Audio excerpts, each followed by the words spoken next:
Hey guys, I welcome you all to my channel SSC smart classes. तो biology की मैं आप लोगों को प्रिपरेशन करवा रहा हूँ, साथ में बुक भी बना रहा हूँ बायोलॉजी की। और मैं अपनी बुक को बनाने में टाइम लेता हूँ बिकॉज क्वालिटी कंटेंट बनाता हूँ आप लोगों के लिए। इससे पहले कंप्यूटर की बुक बनाई थी और इतनी बेस्ट कंप्यूटर की बुक मैंने बनाई थी कि मार्केट में आप कहीं से भी बुक परचेज कर लीजिए, लेकिन उस बुक का कंटेंट सबसे अलग ही था। जिन लोगों ने भी वो बुक ली थी तो वो एग्ज़ाम में 35+ मार्क्स लेके आए थे। तो आज बायोलॉजी की जैसे ही बुक कंप्लीट हो जाएगी, will provide the link in the description, वहाँ से आप ले सकते हैं। सो आज का हमारा टॉपिक है हार्ट। ये लेक्चर अगर आपने देख लिया ना, तो आप बायोलॉजी में कभी मार नहीं खाएंगे जितने भी स्टेट लेवल के एग्जाम्स हैं, क्योंकि बायोलॉजी में एमसीक्यू दुनिया भर के बन जाएंगे। लेकिन जो एमसीक्यू हैं कितने याद कर पाएंगे? अगर कॉन्सेप्ट क्लियर होगा तो कितने मर्जी एमसीक्यू बना लीजिए, सबका आंसर आप दे पाएंगे। यहाँ पे एमसीक्यू भी मैंने साथ में कवर किए हैं। सो देखिए, ये है हमारा हार्ट, आज का ह्यूमन सर्कुलेटरी सिस्टम। ये हमारा आज का टॉपिक है। देखिए, हमारे बॉडी की जो सबसे बेसिक यूनिट है वो सेल है। सेल से ही मिलके हमारी बॉडी बनी है। सेल को भी जो है वो हम अलग अलग तरीकों से देख सकते हैं कि सेल भी एक हमारा जैसे शरीर है, हमारे शरीर में एक ट्रांसपोर्टेशन सिस्टम है, हमारे शरीर को फूड चाहिए, हमारा एक एक्सक्रीटरी सिस्टम है। इस तरह से सेल में भी क्या है, वेस्ट प्रोडक्ट एक्सपोज ऑफ करने के लिए लाइसोसोम होता है। सेल के अंदर सेल मेम्ब्रेन होती है। सेल के अंदर फूड प्रिपेयर करने के लिए अलग अलग जो इनके अंदर स्ट्रक्चर होते हैं। तो सेल के पास भी सारी चीज़ें मौजूद होती हैं, बिल्कुल एक लिविंग ऑर्गेनिज्म जैसे होता है वैसे ही सेल का है। तो सेल से मिलके आपकी टिश्यू बनी होती है, टिश्यू से मिलके आपके ऑर्गन्स बने होते हैं, ऑर्गन्स से मिलके आपका ऑर्गन सिस्टम बना होता है। ऑर्गन सिस्टम जैसे आपका डाइजेस्टिव सिस्टम हो गया, एक्सक्रीटरी सिस्टम हो गया, सर्कुलेटरी सिस्टम हो गया, लिम्फेटिक सिस्टम हो गया, रेस्पिरेटरी सिस्टम हो गया, आपका नर्वस सिस्टम हो गया। तो ये सारे आपके क्या हैं, ऑर्गन सिस्टम। और इन सब से मिलकर के सब इंटरलिंक्ड होकर आपका क्या बनता है, एक लिविंग ऑर्गेनिज्म बनता है। लिविंग ऑर्गेनिज्म, इन सब से मिलके आपका लिविंग ऑर्गेनिज्म बनता है। तो ये जो हार्ट है ऑर्गन है, ब्रेन है ऑर्गन है। तो इसको खुद भी वर्क करने के लिए ब्लड की ज़रूरत होती है। तो इसके बारे में हम थोड़ा पढ़ते हैं। इसका आकार बोला है कोनिकल होता है, पसलियों के नीचे, रिब्स के नीचे होता है और दोनों फेफड़ों के बीच में होता है। जो हार्ट होता है वो इनवॉलेंट्री मसल्स का बना होता है, इनको कार्डियक मसल्स भी बोला जाता है। नेक्स्ट देखिएगा, हार्ट एक दोहरी झिल्ली से गिरा होता है, ये भी इंपॉर्टेंट है, जिसको पेरिकार्डियम बोलते हैं। इन झिल्लियों के मध्य जो होता है पेरिकार्डियल द्रव होता है, पेरिकार्डियल फ्लूइड से भरा होता है, जो कि हृदय को भारी आघातों से बचाता है। ये एग्जाम में आया हुआ क्वेश्चन है, पेरिकार्डियम और पेरिकार्डियम फ्लूइड और क्या इसका काम होता है। तो वैसे तो देखिए, इतना इजी वे में मैं आपको बताऊंगा हार्ट के बारे में, आप कभी जिंदगी में भूल नहीं पाएंगे और कोई भी एमसीक्यू आप कर पाएंगे। वैसे तो हृदय का जो मानव का हृदय मध्य में होता है, लेकिन इसका अधिकांश भाग बाई ओर झुका होता है, इसलिए हमारा जो हार्ट होता है वो लेफ्ट साइड होता है। इसका औसतन वेट 300 ग्राम होता है, मध्य में 800 ग्राम होता है, और मध्य में 800 ग्राम और बाईं ओर जो होता है वो आपका 220 ग्राम होता है इसका वेट। बस औसतन इतना होता है आपका इसका वेट। आगे देखिएगा, मानव हृदय बंद मुट्ठी, क्लेंच्ड फिस्ट के समान होता है। ठीक है, क्लेंच फिस्ट जैसे एक मुट्ठी आप बंद कर लेते हो, बिल्कुल वैसे से ही लगता है अगर आप इसको रियल में देखेंगे इसकी पिक्चर।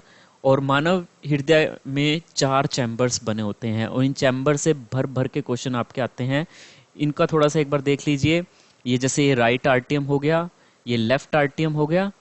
राइट आर्टियम इसको दायां आलिंद बोलते हैं, बायां जो अलिंद है इसको लेफ्ट आर्टियम। Right ventricle and left ventricle, ये कुछ इंपॉर्टेंट क्वेश्चन है जो कि एग्जाम में डायरेक्टली आपके आ जाते हैं, तो इनको ज़रूर अच्छे से करना है। जैसे एम्फीबियन है, फिश है, फिश में 2 चैम्बर्स होते हैं। एम्फीबियन है, इसमें 3 चैम्बर होते हैं। रेप्टाइल है, इसमें 3 चैम्बर होते हैं आपके। बर्ड है, इसमें 4 चैम्बर होते हैं। मैमल्स है, 4 चैम्बर्स होते हैं।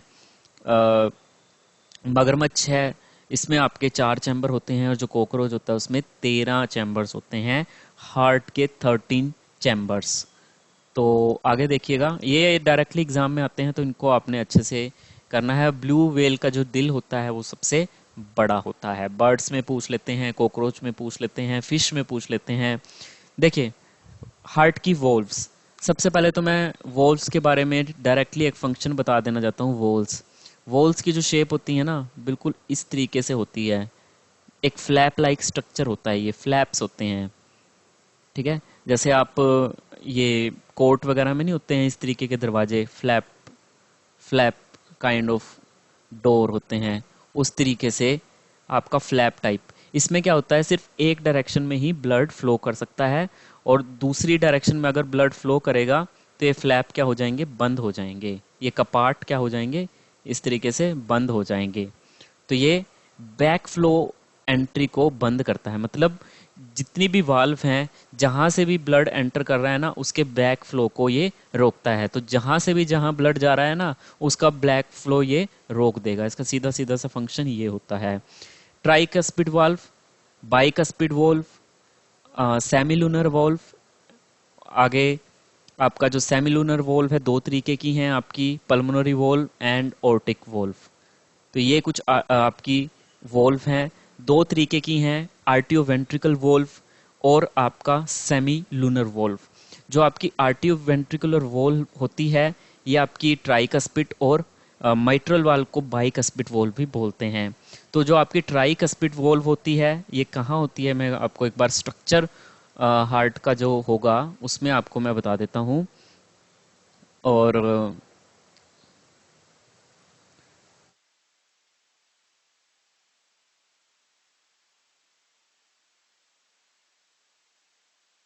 ये यहाँ पे एक बार देख लीजिए, आपकी चारों वोल्व हैं।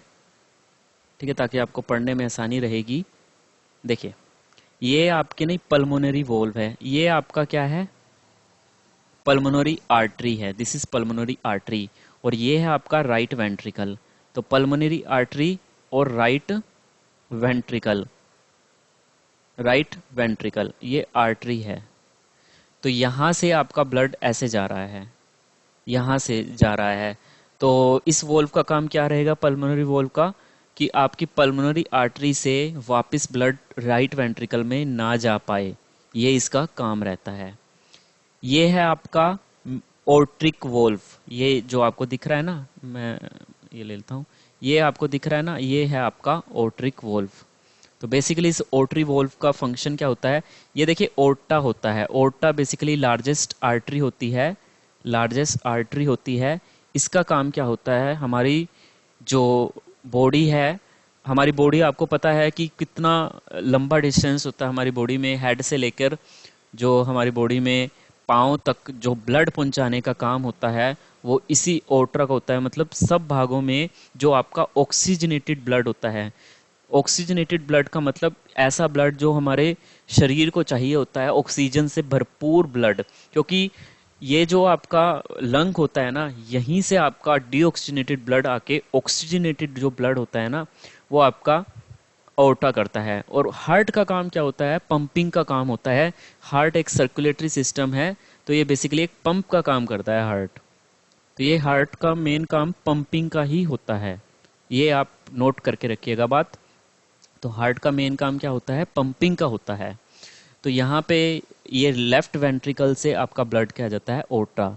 तो ये जो ओर्टिक वोल्व है, इसका फंक्शन क्या होगा कि जो आपका बैक फ्लो है ब्लड का, वो ओर्टा से लेफ्ट वेंट्रिकल में ना जाए। यहाँ पे सुपीरियर वीना कैवा है और इंफीरियर वीना कैवा है, ये जो आगे बताऊंगा। एक और वोल्व देखिए, ट्राइकस्पिड वोल्व। ये ये राइट आर्टियम है, लेफ्ट वेंट्रिकल है। तो यहाँ से जो ब्लड आता है ना, ये वाल्व उसको बैक फ्लो रोकती है, राइट से राइट वेंट्रिकल से लेफ्ट, राइट वेंट्रिकल से राइट आर्टियम में बैक फ्लो एंट्री को रोकती है ट्राइकस्पिड वोल्व। और जो आपका ये मिट्रल वाल्व होती है, बाइकस्पिड वोल्व होती है।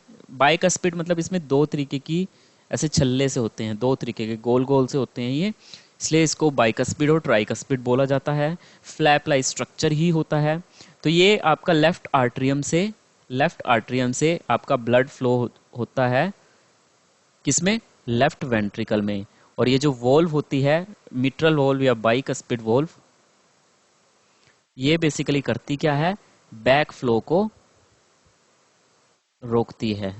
ये आपकी bicuspid valve. So this is our valves. तो वॉल्व से रिलेटेड जो क्वेश्चन आते हैं वो इस तरीके के बनते हैं। तो मैं सारे बता चुका हूँ, वही सब चीज़ें इसमें लिखी हुई हैं। सेप्टम एक इम्पोर्टेंट है। सेप्टम बेसिकली क्या होता है, मांसपेशियों की दीवार जो दोनों पक्षों को अलग करती है उसे सेप्टम कहा जाता है। यह हृदय कक्षों के बीच एक अवरोध बनाता है और ऑक्सीजन युक्त और कार्बन डाइऑक्साइड युक्त रक्त के मिश्रण को रोकता है। मतलब आपका एक दीवार का काम करता है जिसमें आपका ऑक्सीजनेटेड ब्लड और डीऑक्सीजनेटेड ब्लड आपस में मिक्स ना हो जाएं। एक आर्टरी है और एक आपका वेन्स होता है। इनका मेन आप थोड़ा सा पढ़ लीजिए इनके बारे में, आगे डिटेल में भी बताऊंगा। आर्टरीज हो गया और आपका वेन्स हो गया। जो आर्टरीज होती हैं बेसिकली करती क्या हैं, ये ऐसी रक्त वाहिनियां जो ऑक्सीजन युक्त शुद्ध रक्त को, ऑक्सीजनेटेड ब्लड को हृदय से विभिन्न अंगों तक लेके जाती हैं। ओर्टा का याद रखिए, ओर्टा एक लार्जेस्ट आर्टरी है। ये ऑक्सीजनेटेड ब्लड को बॉडी तक पहुंचाती है, बॉडी के डिफरेंट डिफरेंट पार्ट्स तक पहुंचाती है। कौन? ये ओर्टा। तो ओर्टा ही लार्जेस्ट आर्टरी है। तो आर्टरी का काम ऑक्सीजनेटेड ब्लड को डिफरेंट डिफरेंट हार्ट से लेके पार्ट्स तक पहुंचाती है, उसे धमनियां बोलते हैं। और आपका जो पल्मोनरी आर्टरी है ये बेसिकली क्या करती है, यह धमनियों का अपवाद है, ये एक्सेप्शनल है। जैसा कि आपने कहा था ना कि भाई जो आर्टरी हैं वो ऑक्सीजनेटेड ब्लड कैरी करती हैं, बट ये एक्सेप्शन है। इसमें जो CO2 युक्त अशुद्ध रक्त है वो प्रवाहित होता है। ठीक है। और आपका जो पल्मोनरी वीन है, जैसे वीन्स है, वीन्स क्या करती हैं, आपकी जो शरीर के विभिन्न अंगों से डीऑक्सीजनेटेड ब्लड को आपके हार्ट तक लेके आती है, शुद्ध रक्त को हार्ट तक लेके आती है। ठीक है। जैसा कि मैंने आपको बताया, जो आर्टरी है और जो वेन्स है ये आपका ऑक्सीजनेटेड ब्लड आपका लेके आती है, और ये आपका ये ऑक्सीजनेटेड ब्लड हो गया और ये डीऑक्सीजनेटेड ब्लड हो गया। ठीक है। जैसे CO2 हो गया, बेसिकली कार्बन डाइऑक्साइड युक्त डीऑक्सीजनेटेड ब्लड हो गया जिसमें कार्बन डाइऑक्साइड ही होती है। तो ये में ब्लड लेके आता है ऑक्सीजनेटेड। और जो वीन्स होती हैं ये आपकी डीऑक्सीजनेटेड ब्लड को आपका हार्ट तक लेके जाता है, डीऑक्सीजनेटेड ब्लड को। शायद समझ आई होगी इतनी बात, बहुत इजी सा है, कोई दिक्कत की बात नहीं है। आगे देखिए, पल्मोनरी वीन इसी का एक अपवाद है क्योंकि इसमें ऑक्सीजन युक्त रक्त जो है वो प्रवाहित होता है।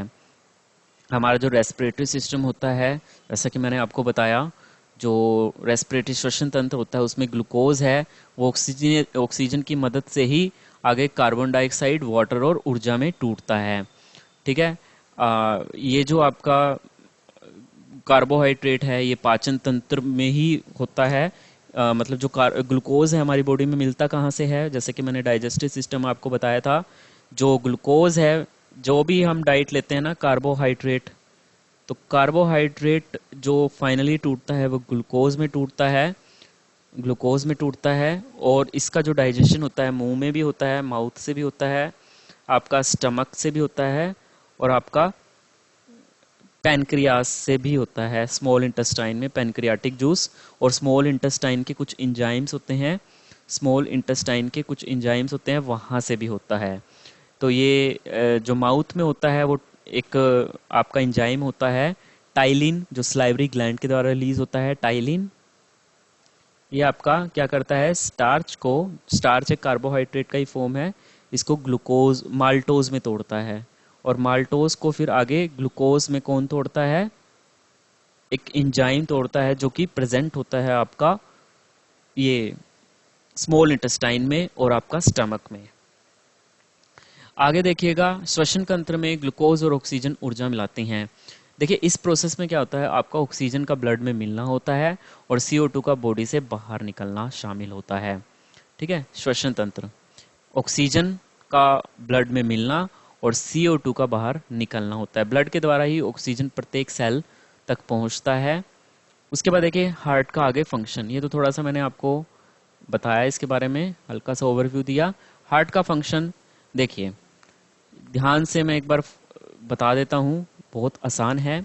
संपूर्ण शरीर से शिराओं के द्वारा अशुद्ध, शिराओं मतलब वीन्स, वीन्स के द्वारा जो आपका, बिकॉज वीन्स आपका डीऑक्सीजनेटेड ब्लड जो है वो कैरी करती है। डीऑक्सीजनेटेड ब्लड जो होता है, जो हार्ट का लेफ्ट आर्टियम होता है उस भाग में लाया जाता है, दाएं अलिंद में लाया जाता है। दाएं अलिंद में रक्त प्रवेश करने के दो रास्ते होते हैं, मैं अभी बताऊंगा डायग्राम में। एक तो होता है आपका सुपीरियर वीना कैवा, और निचले रास्ते को इंफीरियर वीना कैवा कहते हैं। सुपीरियर वीना कैवा और इंफीरियर वीना कैवा, ये क्या करते हैं, जो आपका हार्ट का स्ट्रक्चर है ना, हार्ट का स्ट्रक्चर यहाँ पे जो आपका सुपीरियर वीना कैवा और इससे नीचे इंफीरियर वीना कैवा होती है, ये क्या करती हैं, डीऑक्सीजनेटेड ब्लड जो है वो लेके आती हैं। डीऑक्सीजनेटेड ब्लड हार्ट को लेके आती, कहाँ से लेके आ रही हैं, ये हमारी बॉडी के पार्ट से लेके आना है। संपूर्ण शरीर से शिराओं के द्वारा डीऑक्सीजनेटेड ब्लड आपका लाया जाता है और वीना कैवा के थ्रू ये एंटर होता है। यहाँ पे आपका क्या होता है, जो आपका ट्राइकस्पिड वॉल्व होता है उससे ये, यहाँ पे ट्राइकस्पिड वॉल्व होती हैं, ट्राइकस्पिड वॉल्व से आपका जो ये ब्लड है यहाँ पे पहुँचता है। ठीक है, मतलब आपका जो ये वाला भाग है ना, ये वाला यहाँ पे पहुँचता है, यहाँ पे वेंट्रिकल में पहुँचता है आपका, राइट वेंट्रिकल में। और यहाँ से आपका अशुद्ध रक्त को पल्मोनरी, ये जो है ना आपका पल्मोनरी आर्टरी से, पल्मोनरी आर्टरी से ये फेफड़ों तक जाता है। मैं एक बार दिखा देता हूँ आपको डायग्राम में, ताकि आपको अच्छे से समझ में आए। देखिए यहाँ पे जैसे हार्ट का बिल्कुल सिंपल सा डायग्राम है, सुपीरियर वीना कैवा है, इंफीरियर वीना कैवा है। तो यहाँ पे सुपीरियर वीना कैवा है और इंफीरियर वीना कैवा है। अभी मैंने बताया था ये बॉडी पार्ट से आपका डीऑक्सीजनेटेड ब्लड लेके आती हैं राइट आर्ट्रियम में। राइट आर्ट्रियम के बाद ये ट्राइकस्पिड वॉल्व के थ्रू आपका लेफ्ट वेंट्रिकल में जाता है। लेफ्ट वेंट्रिकल से ये जो पल्मोनरी आर्टरी है, जो कि आपका एक अपवाद है, क्योंकि वैसे तो आर्टरी आपका ऑक्सीजनेटेड ब्लड कैरी करती है, बट ये डीऑक्सीजनेटेड ब्लड कैरी करती है फेफड़ों में। अब ये फेफड़ों में मैंने आपको मैकेनिज्म बताया, यहाँ पे आपका जो ब्लड है प्यूरिफाई होता है, वहाँ से ये ऑक्सीजन जो है वो ब्लड को सप्लाई कर देता है, डीऑक्सीजनेटेड ब्लड को ये ऑक्सीजनेटेड ब्लड में कन्वर्ट कर देता है। और उसके बाद ये पल्मोनरी वीन, जो कि एक अपवाद है, वैसे तो ये डीऑक्सीजनेटेड ब्लड कैरी करता है, बट ये ऑक्सीजनेटेड ब्लड जो है वो कैरी करता है। कहाँ से, हार्ट से कहाँ पे लेके आता है, सॉरी लंग से हार्ट की तरफ ये लेके आ रहा है। यहाँ पे आपका लेफ्ट आर्टरियम में जाके बाइकस्पिड वॉल्व के थ्रू होते हुए आपका लेफ्ट वेंट्रिकल में जा करके ये ओट्रा, जो कि लार्जेस्ट आर्टरी है, लार्जेस्ट आर्टरी है, यहाँ से होते हुए शरीर के बॉडी पार्ट्स तक चला जाता है। ये एक सिंपल सा फंक्शन है इसका। और ये जो आपका प्रोसेस होता है ना, मतलब जाने का, तो वो हर सेकंड में आपका होता है। मतलब एक सिस्टोल और एक डायोसिस्टोल जो आपका बनता है ना, मतलब हार्ट जो कर रहा है ना, हार्ट बेसिकली एक पंप का होता है। तो पंप में क्या होता है, एक कॉन्ट्रैक्शन होता है और एक एक्सपेंशन होता है। हार्ट सिकुड़ता है फिर रिलैक्स हो जाता है, सिकुड़ता है और फिर रिलैक्स होता है। तो सिकुड़ता है और फिर रिलैक्स हो जाता है, सिकुड़ता है और फिर रिलैक्स हो जाता है।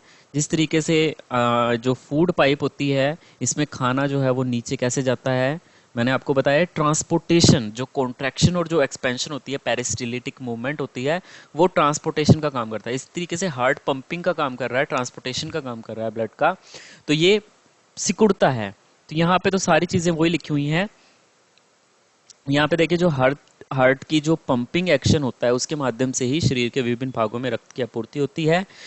हार्ट की जो धड़कन होती है उसको सिस्टोल और डायसिस्टोल कहते हैं। सिस्टोल में बेसिकली क्या होता है कि धमनियों पर दबाव पड़ता है, और जो डायसिस्टोलिक होता है ना, उसमें आपका क्या होता है, वो पुनर्सामान्य स्थिति में आना। मतलब सिकुड़ता है तो उस पे आपका क्या होगा, आर्टरीज पर दबाव पड़ेगा, सिस्टोलिक में, संकुचन में। और डायस्टोलिक में ये पुनर्स्थिति में आ जाता है, इससे शिराओं पर दबाव पड़ता है। तो मतलब एक हार्ट बीट आपका इनसे मिलके बना होता है, सिस्टोलिक प्रेशर और डायसिस्टोलिक प्रेशर। मतलब एक बार कॉन्ट्रैक्ट होगा और एक बार आपका एक्सपेंड होगा, ठीक है, रिलैक्स होगा बेसिकली। तो ये होता है एक हार्ट का फंक्शन। हार्ट की स्टडी को कार्डियोलॉजी और एक मिनट में कितनी बार धड़कता है, ये 72 टाइम्स धड़कता है, ये भी आप कर लेना। और क्या क्या है, मनुष्य के शरीर में हार्ट को धड़कने के लिए सामान्य 0.8 सेकेंड लगते हैं।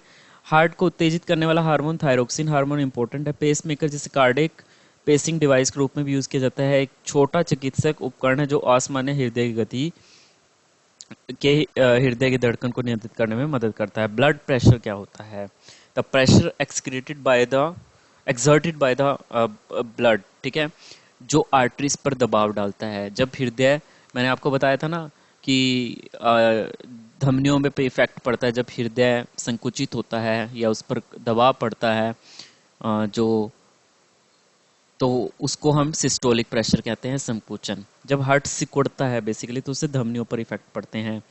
अनुशीतलन दाब के कारण शरीर के विभिन्न अंगों से अशुद्ध रक्त जो होता है, मतलब क्या है, ये डाई सिस्टोलिक प्रेशर के कारण, प्रेशर के कारण बॉडी के डिफरेंट पार्ट से जो डीऑक्सीजनेटेड ब्लड है वो शिराओं के माध्यम से, मतलब वीन्स के माध्यम से, वीन्स मैंने आपको बताया था ना डीऑक्सीजनेटेड ब्लड कैरी करती हैं, तो जो डीऑक्सीजनेटेड ब्लड है वो हार्ट के दाएं भाग तक लाया जाता है, ठीक है। अर्थात ये अनुशिथिलन मतलब डायसिस्टोल के कारण ही ये वीन्स पर क्या करता है, दबाव डालता है, वीन्स पर दबाव डालता है, क्योंकि डिऑक्सीजनेटेड ब्लड आपका वीन्स के द्वारा ही हृदय के दाएं भाग तक पहुंचता है, वीन्स के माध्यम से ही वो पड़ता है। इसी वजह से जब डायसिस्टोलिक प्रेशर होता है उसी के कारण आपका जो वीन्स होती हैं उस पर जो डीऑक्सीजनेटेड ब्लड आपका कैरी करेंगी उस पर दबाव पड़ता है। इस प्रकार इस प्रकार शरीर में रक्त की आपूर्ति जो होती है संकुचन दाब, असंकुचन दाब पर निर्भर करती है। मतलब ये पंपिंग एक्शन ही क्रिएट करता है सिस्टोलिक और डायसिस्टोलिक प्रेशर, ये दोनों मिलके ही पंपिंग एक्शन बनाता है, ठीक है। ये हर सेकंड में जो आपकी हार्ट बीट है ना वो धड़कती है, तो इन्हीं के कारण धरती है। एक बार सिस्टोल डायसिस्टोल, सिस्टोल डायसिस्टोल, इस तरीके से वो प्रेशर जो होता है वो पंप जो है वो एक टाइम का क्रिएट होता है और वहीं से आपका एक तरीके से वो झटका मारता है। इधर आपका डिऑक्सीनेटेड ब्लड आ रहा होता है, उधर आपका ऑक्सीनेटेड ब्लड कैरी हुआ होता है। तो ये जो रक्त बीपी है ना, इसको मापने का तरीका होता है आपका सिस्टोलिक प्रेशर और अपोन में डायसिस्टोलिक प्रेशर। जो सिस्टोलिक प्रेशर होता है 120/80 mm ऑफ एचजी होता है, ये आपको पता ही होगा। अगर आप स्विगो मैनोमीटर से मापते हो, डिजिटल मीटर से भी मापते हो, तो उसमें यही होता है इसके नॉर्मल रेंज। सिस्टोलिक की 120 और डायसिस्टोलिक, नीचे का जो प्रेशर होता है वो 80 होता है, ऊपर का होता है वो 60 होता है।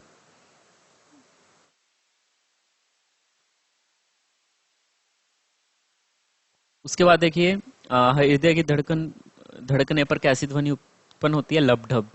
उसके बाद देखिए हार्ट डिसीजेज हैं, ischemic, congenital and rheumatic heart disease. Rheumatic का तो नाम ही पता चल रहा है कि एक तरीके से आपका क्या है, ऑटो इम्यून है ये, और ये रूमेटिड फीवर्स की वजह से हार्ट की जो वॉल्स होती हैं ये बेसिकली डैमेज होती हैं।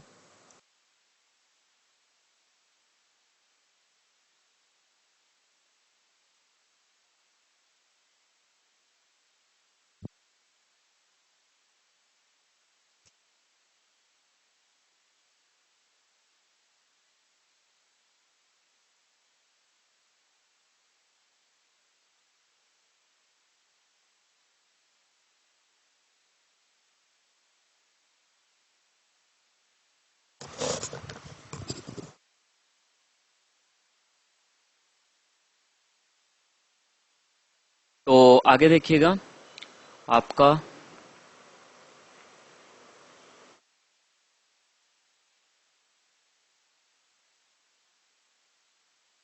इश्मिक हार्ट डिसीजेस, ठीक है। Ischemic heart diseases, it is a term given to the heart problems caused by narrowed heart arteries.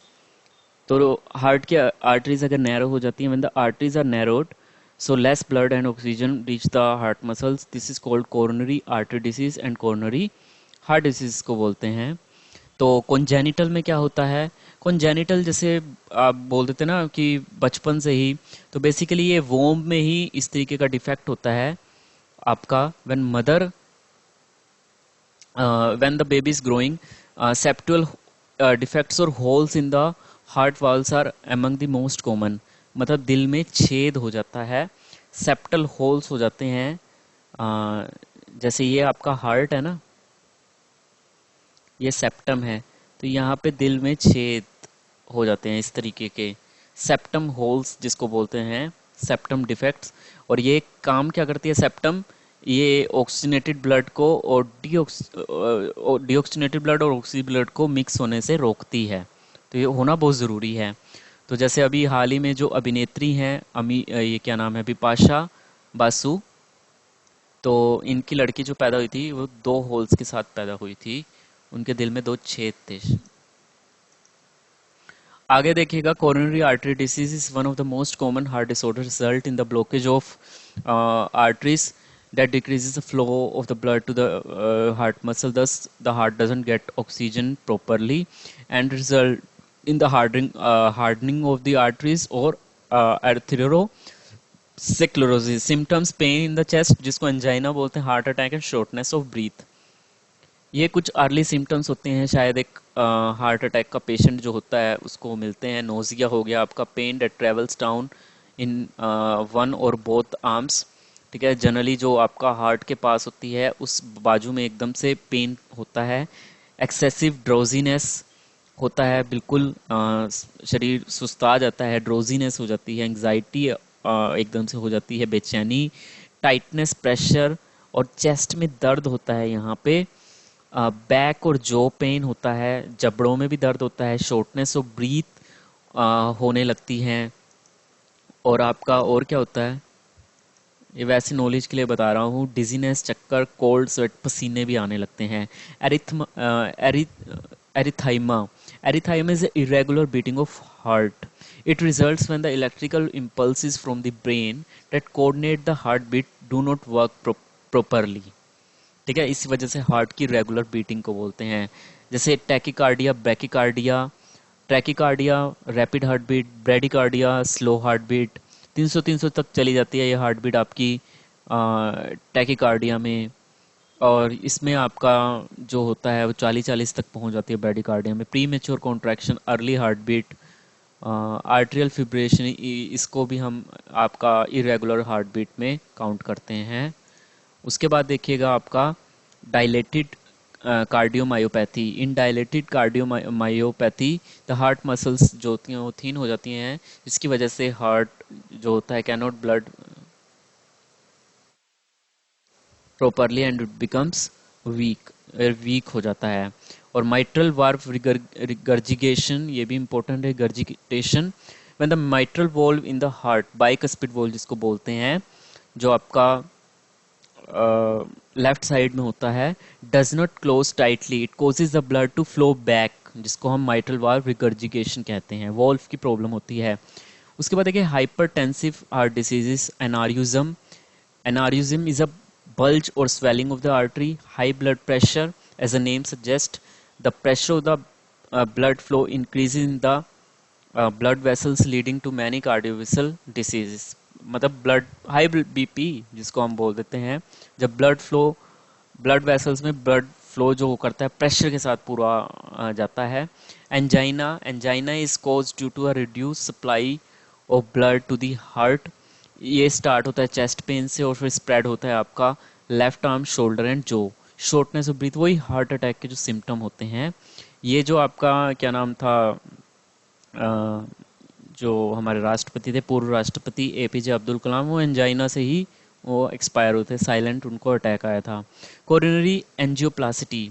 So coronary angioplasty सभी को पता है कि एक मेडिकल प्रोसीजर होता है to open blocked coronary artery. सबसे पहले तो आपका एंजियोग्राफी होती है, जिसमें एक कॉन्ट्रास्ट मीडियम क्रिएट करने के लिए डाई डाली जाती है वीन्स के अंदर, जो कोरोनरी वीन्स होती हैं, और फिर देखा जाता है कि वहाँ पे ब्लॉकेज तो नहीं है, और इंस्टेंटली आपका स्टेंट डाल दिया जाता है। पेसमेकर एक डिवाइस है, regulate the slow heart rate, it is implanted in the chest of individual. उसके बाद देखिए एलडीएल एचडीएल, ये तो सभी एक इंजाइम्स ही हो गए लीवर के। एलडीएल इसको बैड कोलेस्ट्रॉल माना जाता है, और एचडीएल इसको गुड कोलेस्ट्रॉल माना जाता है। गुड कोलेस्ट्रॉल क्यों क्यों माना जाता है? Because it helps remove other form of cholesterol from your blood stream. ये 35 से 80 होना चाहिए। जो एलडीएल है 130 के आसपास होना चाहिए, 30 से कम होना चाहिए। High level of LDL deposit on the walls of artery and narrow them. ठीक है। टोटल कोलेस्ट्रॉल आपका 200 से कम होना चाहिए। ट्राइग्लिसराइड एक टाइप ऑफ फैट होता है। ज़्यादा ट्राइग्लिसराइड होगा तो हार्ट अटैक और स्ट्रोक और पैनक्रेटाइटिस हो जाएगा। थोड़ा सा और रह गया। योर लीवर प्रोड्यूसेस कोलेस्ट्रॉल, ठीक है, जो कि हमारी बॉडी को ज़रूरत होती है। तो बेसिकली जो हमारी बॉडी को ज़रूरत होती है हार्मोन्स प्रोडक्शन के लिए, सेल वो मेम्ब्रेन फॉर्मेशन के लिए, बाइल जूस फॉर्मेशन के लिए, और आपका फैट डाइजेशन के लिए। यू आल्सो जो एनिमल फूड्स है उनसे भी कोलेस्ट्रॉल हो जाता है। तो जब आप फिजिकल एक्टिविटी नहीं करते हो तो आपका कोलेस्ट्रॉल बढ़ने लगता है। एनिमल फूड खाते हो, जब डायरी प्रोडक्ट खाते हो आप, वहाँ से भी कोलेस्ट्रॉल बढ़ता है। लेकिन कभी कभी क्या होता है, जेनेटिक भी हो जाता है, मतलब आपका लीवर जो होता है वो कोलेस्ट्रॉल अगर आपका डबल ट्रिपल बनाने लगे, ठीक है, तो फिर आपको मेडिसिन लेनी पड़ती हैं जो स्टैटिन ग्रुप, जैसे रोसुवास्टेटिन है, rosuvastatin are one of the better known type of cholesterol lowering drugs. ठीक है, ये ड्रग्स इनको दी जाती हैं, स्टैटिन ग्रुप की मेडिसिन। ये बेसिकली करती क्या है, कोलेस्ट्रॉल को डिक्रीज करती हैं। कैसे? By blocking the HMG CoA reductase enzyme. ठीक है, मतलब लीवर जो है इस इंजाइम का यूज़ करता है कोलेस्ट्रॉल बनाने के लिए, तो इस इंजाइम्स के फंक्शन को ये बंद कर देता है। और एक ezetimibe is use together with lifestyle changes to reduce the amount of cholesterol and other fatty acid. So इसको हम अकेले भी यूज़ कर सकते हैं, और it may be in combination with statin. ठीक है, it works by preventing the absorption of cholesterol in the intestine. मतलब इंटेस्टाइन में जब आपका लीवर से जो आपका लीवर जूसेस निकलते हैं, तो अगेन जब वो आपका इंटेस्टाइन में जाते हैं तो वहाँ से भी कुछ आपका कोलेस्ट्रॉल होता है वो एब्जॉर्ब हो जाता है, तो उसको रोकता है एब्जॉर्प्शन को। आगे देखिएगा, आर्टरिक स्टेनोसिस। स्टेनोसिस सभी को पता ही है, नैरोइंग द हार्ट वाल्व, उसको स्टेनोसिस बोल देते हैं। कोरोनरी एंजियोग्राफी, मैंने अभी बताया था एंजियोग्राफी क्या होता है। आजकल जो है नाउ डेज सिटी एंजियोग्राफी आ गई, ये बहुत देखिए सही होती है सिटी एंजियोग्राफी। ये आपका एक्यूरेट ब्लॉकेज बता देती है, एंड इट्स नॉट पेनफुल भी नहीं होती। सिर्फ आपको एक इंजेक्शन आपका वेन में लगाया जाता है, ठीक है, जिसमें आपका कॉन्ट्रास्ट डाई जो है वो इंजेक्ट की जाती है, और आपका सिटी स्कैन के माध्यम से जो आपका डाई हाईलाइट है उसको देखा जाता है। ठीक है, this dye highlight your blood vessels on the CT scan. CT scan में आपका पता चल जाता है, सिर्फ एक इंजेक्शन लगता है आपका। बट एंजियोग्राफी आपकी पेनफुल होती है, और डॉक्टर आपका क्या करते हैं, उसी टाइम स्टेंट भी डालते हैं। तो सम टाइम डॉक्टर जो है उसको रिकमेंड नहीं करते सिटी एंजियोग्राफी को, क्योंकि एक तरीके से डॉक्टर जो है वो उस तरीके से, मतलब आपका स्टेंट ना भी डालने का रहेगा, कई बार डाल देते थे, तो वो आपका ब्लॉकेज भी बता देता है एक्यूरेट, ये आपका जो सिटी एंजियोग्राफी है। So quite quick and painless. तो अगर आपको किसी को भी जानना है अपनी हार्ट में ब्लॉकेज कितनी है, तो आप आराम से, नॉन इन्वेसिव टेक्निक है, आप इससे कर सकते हैं। और एक बाईपास सर्जरी है। बाईपास का नाम से ही पता चल रहा है कि बाईपास का नाम क्या होता है, एक अलग से पाथ क्रिएट करना, ठीक है, to flow around a blocked और partially blocked artery in the heart. ठीक है, मतलब जो भी आर्टरी ब्लॉक है ना, जो भी आर्टरी आपकी ब्लॉक है, ठीक है, उसका अलग से आपका क्या है, अलग से आपका ये करना। जैसे ये आर्टरी आपकी यहाँ से ब्लॉक है, इसको ऐसे बाईपास कर देना, बाईपास कर देना। ठीक है, इसको बोलते हैं बाईपास सर्जरी। तो generally the surgery involves taking, और कई बार हमें देखो अलग से ब्लड वेसल की जरूरत पड़ती है ना, तो जो हेल्दी ब्लड वेसल्स है ना, आपके चेस्ट और लेग एरिया से ले ली जाती है, ये भी इम्पोर्टेंट है। सो आगे देखिएगा, आपका प्रीवियस ईयर के कुछ क्वेश्चंस हैं, ये भी इम्पोर्टेंट हैं आपके। देखिए, हार्ट के भारी जो आवरण है उसको क्या बोलते हैं? उसको बोलते हैं आपका पेरिकार्डियम। उसको क्या बोलते हैं? पेरिकार्डियम। नेक्स्ट देखिएगा, मानव हृदय में सबसे बड़ा और सबसे मजबूत जो चैम्बर है वो कौन सा है आपका? बायां निलय। ठीक है, ये सबसे मजबूत है। मानव हृदय में कितने कक्ष होते हैं, कितने चैम्बर्स? 4 चैम्बर्स होते हैं। मानव हृदय में कौन सी ऐसी कृति है जो ऑक्सीजन युक्त और डीऑक्सीजनेटेड ब्लड को आपस में मिक्स नहीं होने देती? सेप्टम है। इनमें से कौन सा हृदय का वोल्व नहीं है? सेप्टम ही है। CHSL 2019 का क्वेश्चन था। प्रत्येक मिनट में वो कितनी बार धड़कता है? 72 टाइम्स। पेस मेकर का संबंध हृदय से है। मानव हृदय को एक बार धड़कने के लिए कितना समय लगता है? 0.8 सेकेंड। और उसके बाद 60 सेकंड होते हैं। 6 अठे 48 कितना, 60 सेकंड होते हैं।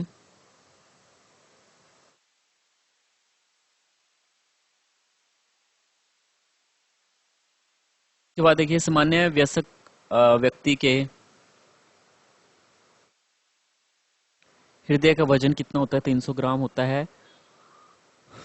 मनुष्य के रक्तचाप सामान्यता कितना होता है? 120/80 mm/Hg। कौन सी शिरा फेफड़ों से हृदय में शुष्क रक्त लेके आती है?